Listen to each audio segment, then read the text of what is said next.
Bonjour à tous, je suis Laura, alternante au sein de l'entreprise Culture & Adventure à Lille et nous sommes là aujourd'hui pour vous présenter le métier de guide conférencier grâce à Pascaline, la fondatrice de Culture & Adventure. Bonjour Pascaline. Bonjour Laura. Tout d'abord, pourrais-tu te présenter? Alors, je m'appelle Pascaline, j'ai 33 ans et je suis la fondatrice de Culture & Adventure, une petite entreprise qui propose des visites guidées de Paris, Lille et Londres. Peux-tu nous raconter ton parcours professionnel? Alors moi j'ai fait des études de tourisme à la base. D'accord. J'ai fait un BTS dans les Ardennes qui s'est bien passé. Après quoi j'ai fait un diplôme de guide conférencière. Donc le diplôme de guide conférencier c'est sur concours. Je l'ai passé dans plusieurs villes et je l'ai eu. Donc moi j'ai fait mes études à Clermont-Ferrand. Et à la fin de ce diplôme, il fallait faire un stage que j'ai fait au château de Montaigne, en Dordogne, qui a été absolument génial.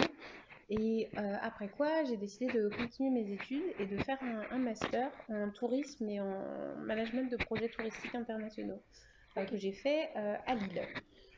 Dans mon master, il fallait faire différents stages. Donc moi en M1, je suis partie en Autriche, donc ça m'a permis de parler allemand, donc ça c'est super utile.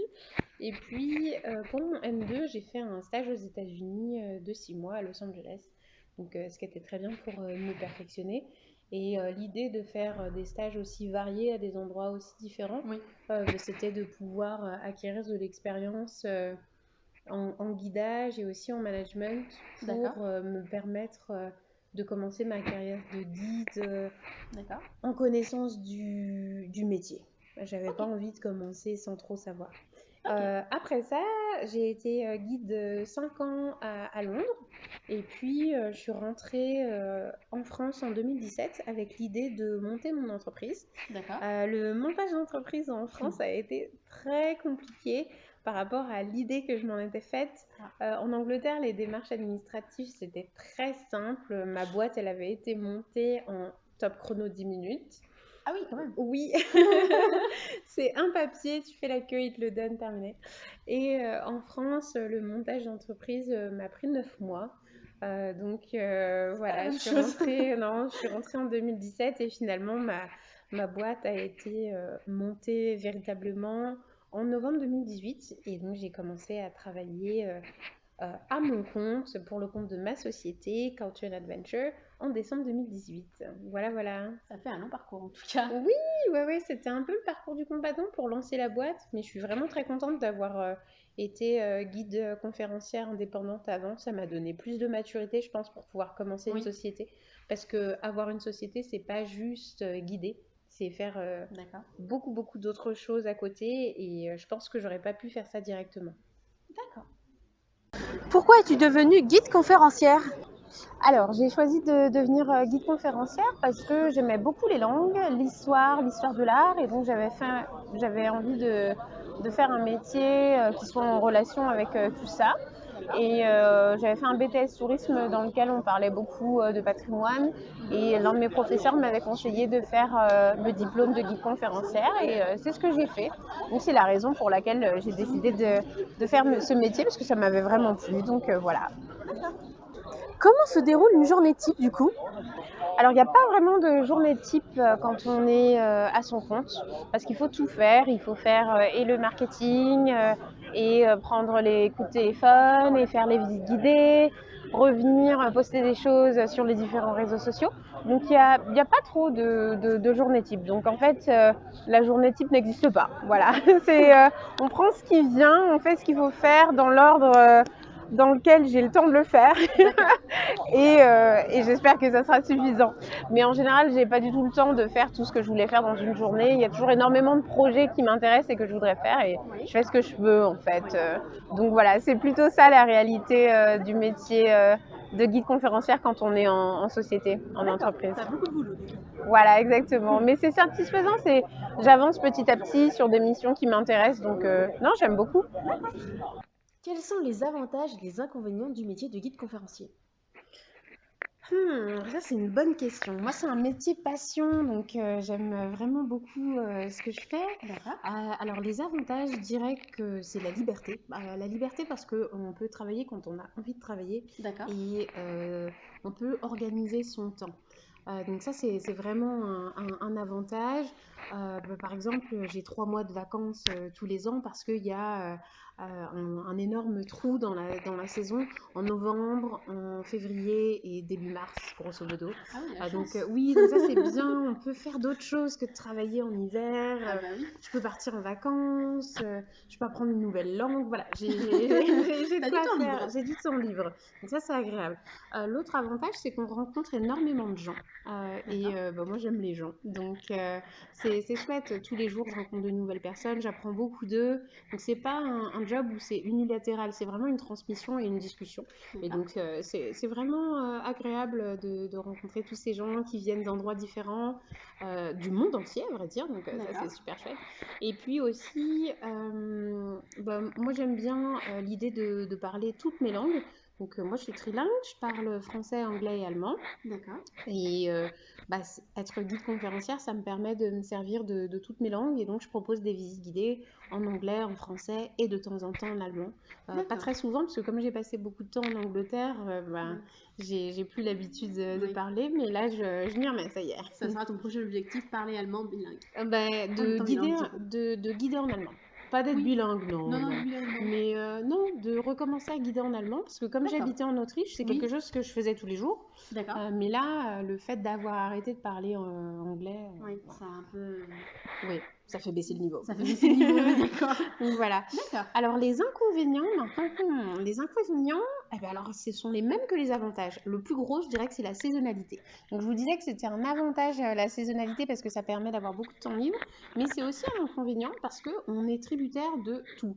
Mettons que il y ait une catastrophe naturelle. On guide plus. S'il y a des émeutes ou des grèves, on ne peut plus guider.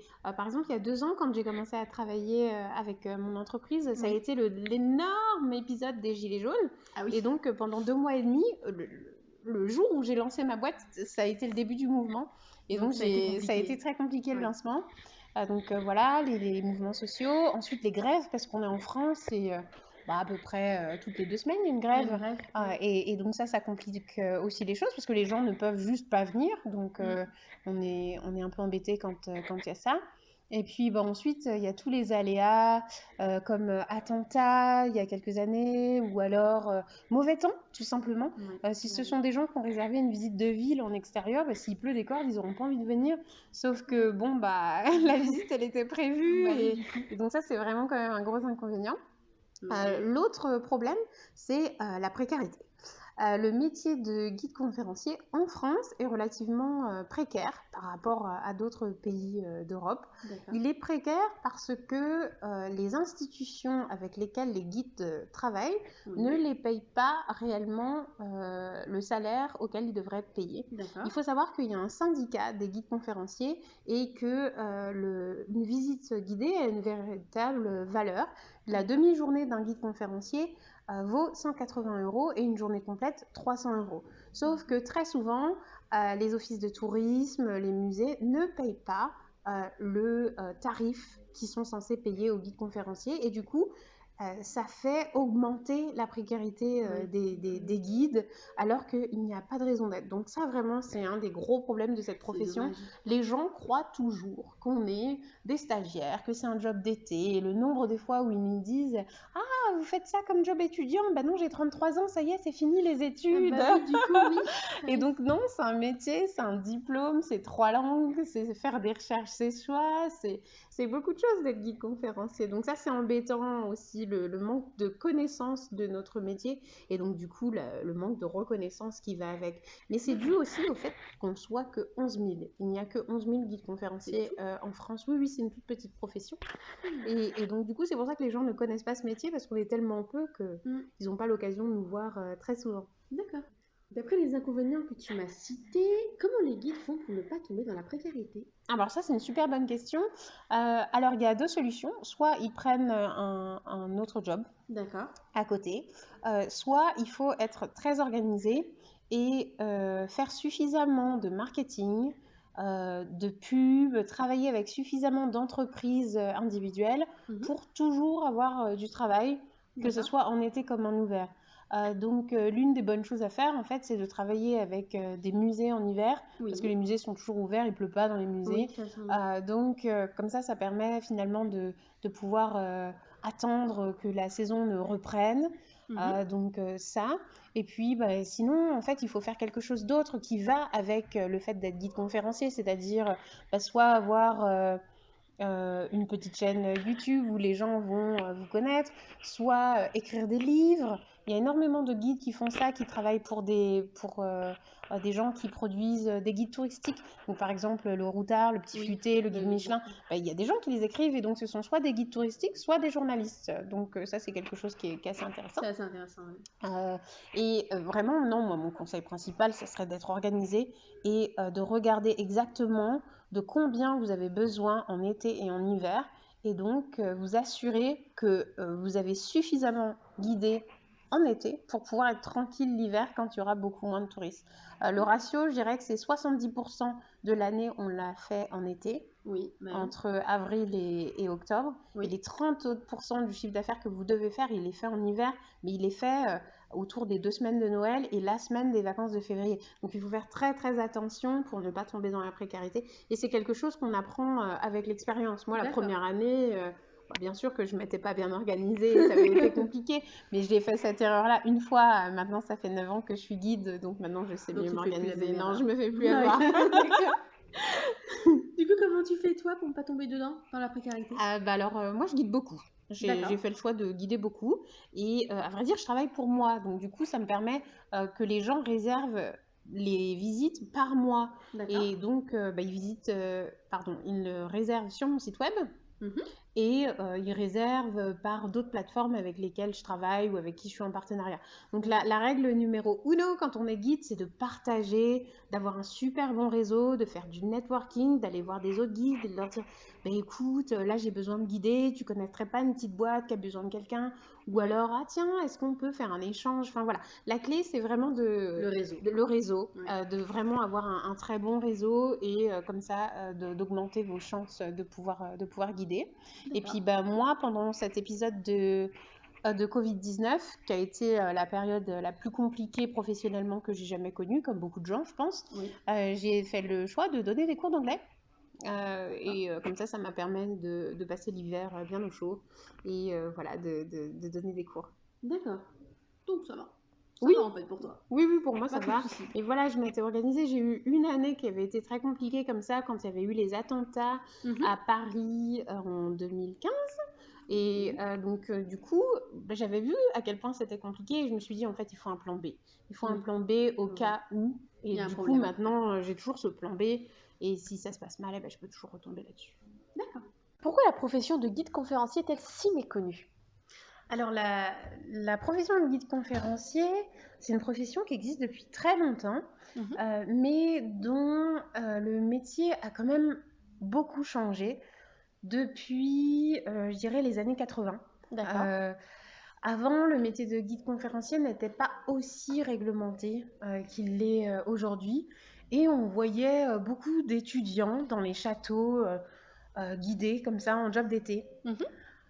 Et maintenant, pour être guide conférencier, c'est un diplôme qui est sur concours, qui prend du temps, de l'investissement, beaucoup de connaissances, 3 langues. C'est plus la même chose. Maintenant, les guides conférenciers sont des pros du tourisme, sont des pros d'histoire de l'art, et connaissent vraiment bien l'histoire de France. D'accord. Et donc, c'est à la fin de ce diplôme, on vous donne une carte de guide professionnel qui est valable à vie, donc c'est à validité permanente. Et c'est quelque chose que les gens ne savent pas. Et c'est déjà arrivé que j'arrive avec ma jolie petite carte de guide dans un lieu culturel, et qu'on me dise « Ah oui, qu'est-ce que c'est? Comment ça, qu'est-ce que c'est ?» Ah oui, d'accord. Et donc vraiment, c'est là que je me rends compte que même certains professionnels de la culture et du tourisme ne connaissent pas notre métier. Alors l'autre chose, c'est qu'on est très peu nombreux. En tout, en France, juste avant la crise du Covid, on était 11 000. On était 11 000 guides conférenciers. Non, c'est vraiment très peu. Et dans ces 11 000, il n'y avait que 70 pardon, 70% des guides qui vivaient réellement de ce métier. Donc, c'est parce qu'il y a beaucoup de gens qui étaient à la retraite et qui étaient guides conférenciers parce que, voilà, ils étaient encore en forme et donc ils avaient décidé de continuer. Et puis, il y a beaucoup de gens qui étaient guides conférenciers à mi-temps, donc pendant le week-end et pendant les vacances, et qui faisaient quelque chose d'autre la semaine. Et ça n'a pas aidé, en fait, à faire connaître la profession. Et puis, en plus, il n'y a que 2 syndicats qui représentent la profession de guide conférencier. Et puis, c'est le domaine de la culture et du tourisme. Donc, ce sont des syndicats qui sont très polis, très comme il faut, et qui n'osent pas revendiquer comme certains syndicats plus virulents, quoi. Donc, c'est un peu dommage, du coup. Oui, c'est un peu dommage pour nous. Mais franchement, on s'améliore et les syndicats aussi. Donc, j'ai espoir. On a espoir que le métier de guide conférencier puisse s'améliorer encore plus et que vous ayez un peu plus de reconnaissance par rapport à maintenant. Oui. En fait, ce qui serait génial, c'est que les gens en France aient le même comportement que quand ils sont à l'étranger. Quand on est à l'étranger en vacances, on a très très très souvent le réflexe de réserver une visite guidée. Oui. On va dans une ville, on dit qu'est-ce qu'il y a comme visite guidée. Quand on est chez nous en France, c'est quelque chose qu'on ne fait pas. Et donc, c'est juste un petit comportement à changer et se dire, voilà, quand je vais dans un week-end dans une ville que je ne connais pas, et si je vais plus que pour une après-midi, allez, je vais peut-être visiter la ville avec un guide conférencier. Et ça, je pense que ça permettrait de vraiment beaucoup changer les choses. Ouais. Peux-tu nous donner une fourchette de ton salaire ? Oui, alors le métier de guide conférencier évolue selon le nombre de jours pendant lesquels vous travaillez par mois. En théorie, comme je vous disais tout à l'heure, on est censé gagner 180 € par demi-journée et 300 € par journée complète. Donc si vous arrivez à travailler pendant 10 jours par mois, ça va vous faire un salaire de 1800 € à 3000 € par mois. Ce qui est déjà très bien. Mais oui, ça c'est très bien, mais c'est en été. Oui, uniquement. En hiver, la moitié des guides ne travaillent pas parce qu'il n'y a pas de demande ou parce qu'ils sont dans une région où tout est fermé l'hiver aussi. Donc ça dépend complètement de l'endroit où vous habitez, des monuments qu'il y a et de votre réseau, encore une fois. Si vous travaillez complètement seul avec juste votre petit site web que personne ne connaît, ou si vous travaillez avec des institutions, des musées, des châteaux qui vont peut-être vous contacter, ou si vous travaillez avec des comités d'entreprise qui vont vous réserver des choses aussi. Donc tout dépend finalement de la situation de chacun. Mais moi personnellement, oui, mon salaire il est dans cette fourchette-là. En été, ça tourne entre 1800 et 3000 €. Et puis en hiver, j'utilise ce que j'ai économisé l'été parce que je travaille pas beaucoup l'hiver. D'accord. Ça va en tous les cas. Alors ça va, mais ça c'est parce que je suis guide depuis 9 ans. Donc c'est pas quelque chose qui va apparaître comme ça en claquant des doigts. Non, ça c'est le résultat au bout de 9 ans de travail. Donc 9 ans de travail et de connaissances. Au début, les guides conférenciers gagnent le SMIC. Faut pas se leurrer. Et c'est petit à petit au fil des années qu'on gagne plus. D'accord. Au moins c'est une information très importante. Oui. En ce qui concerne ton entreprise, que proposes-tu comme visite guidée ? Alors, mon entreprise Culture Adventure propose des visites à Paris, à Lille et à Londres. Et en tout, je propose 15 visites guidées. À Londres, ce sont plutôt des visites insolites sur l'architecture de Londres ou sur Harry Potter, sur Sherlock Holmes et Jack l'Éventreur. À Paris, ce sont des visites de musées, donc le Louvre, le musée d'Orsay et Versailles. Et à Lille, je propose des visites de ville, donc plutôt basées sur l'histoire et l'architecture, et aussi des visites de musées comme le Palais des Beaux-Arts. Voilà. Ça a l'air très cool tout ça. Oui, c'est chouette. Et puis aussi, je fais des petites visites pour aller voir la magnifique maison de Monet à Giverny. J'ai déjà avec vu, les c'est jardins. super beau. Oui, c'est beau. Oh là là, surtout l'été, en fin d'après-midi, quand il n'y a pas trop de monde, c'est vraiment un petit bijou cet endroit. J'aime beaucoup. Si vous êtes intéressé, n'hésitez pas à aller voir sur le site web directement. Oui, c'est vrai. Tu es guide indépendante. Comment t'es-tu formée pour gérer ton entreprise ? Alors, Bon, au départ, j'ai un diplôme en histoire de l'art et un diplôme en management de projets touristiques, mais j'ai pas du tout fait de comptabilité, j'ai pas du tout fait de cours d'entrepreneuriat. Et donc, quand j'ai voulu lancer mon business il y a 2 ans et demi, c'était vraiment quelque chose sur lequel j'avais besoin d'être accompagnée. Et donc, j'ai choisi de me faire accompagner par la BGE, qui est un organisme qui s'occupe d'aider les entrepreneurs à analyser leurs projets, faire une étude de faisabilité d'abord, ensuite ils nous aident à faire un business plan, et ensuite ils nous accompagnent pendant 3 ans post-création pour nous donner des conseils et être présents. Parce que c'est vrai qu'en France, commencer un business, c'est compliqué, on se sent très seul et ça coûte cher en fait. Ça coûte cher parce que chaque erreur qu'on fait va nous coûter de l'argent. Et c'est beaucoup de paperasse. Et c'est beaucoup de paperasse, exactement. Donc, ils sont là aussi pour le côté administratif. Moi, je me suis formée grâce à la BGE. Il faut savoir aussi que tout le monde qui travaille et qui a suffisamment gagné de points a un compte de formation. D'accord. Et donc, votre compte formation, généralement, il s'appelle le compte AGFIS. Et vous pouvez faire des formations grâce à ça. Donc, moi, j'ai fait une formation en comptabilité et j'ai fait une formation aussi sur le démarchage client, enfin plusieurs choses. Sur l'école, je ne connaissais rien. Et comme ça m'a aidé à me lancer. D'accord, et à bien gérer ton entreprise. Voilà, exactement. Et petit à petit, avec l'aide de mon comptable, on avance, je l'appelle quand j'ai des questions. Et donc, petit à petit, je gagne en expérience et je gère mieux mon entreprise maintenant qu'il y a 2 ans quand je me suis lancée. C'est bien tout ça. Au moins, tu évolues et tu apprends plein de choses. Oui. Au moins. Du coup, dernière question, quel serait le profil pour devenir guide conférencier? Alors, je dirais qu'il y a 2 choses. La première qualité qu'il faut pour devenir guide conférencier, c'est vraiment aimer l'art, l'histoire, le patrimoine et les langues, parce que c'est ce qu'on fait tous les jours. Oui. Et puis, je dirais qu'il faut aimer les gens. Parce que quand on est guide conférencier, on travaille avec des gens. Les groupes font de 2 à 63 personnes. Gérer 63 personnes, tu vois, c'est énorme. Oui. C'est un bus de 13 mètres de long avec 63 sièges. On a l'impression d'être l'assistante sociale, une infirmière, la personne à qui un tel va parler de son couple, machin qui veut faire une surprise à son partenaire, ceux qui veulent se demander en mariage en haut de la Tour Eiffel. Enfin, il y a un nombre de choses à recevoir qui est énorme. Il faut être très patient.